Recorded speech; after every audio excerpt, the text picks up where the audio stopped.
আমাদের ছেলে গুলি খেয়েছিল, একটা মামলা করতে হবে। আমাদের বলছিল যে আপনার আহত মামলা, সে নিহিত মামলা করছে, আমরা জানি না। আমি আসলে মরি না, আমি বেঁচে আছি।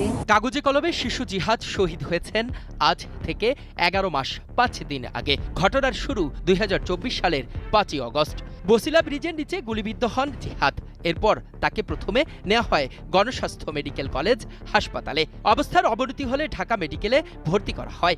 সেখানে চিকিৎসাধীন অবস্থায় 3রা জুলাই মারা যান বলে উল্লেখ করা হয় মামলায়। এ ঘটনায় 6 অক্টোবর কেরানীগঞ্জ মডেল থানায় 118 জনকে আসামি করে হত্যা মামলা দায়ের করেন জিহাদের বাবা। বেশ কয়েকজন জেলও খাটছেন বর্তমানে। কিন্তু বাস্তবতা একেবারেই উল্টো। জিহাদ এখনো জীবিত। হত্যা মামলার 4 মাস 6 দিন পর খোঁজ মেলে জীবিত জিহাদের। পরে সে আদালতে হাজির হয়ে 164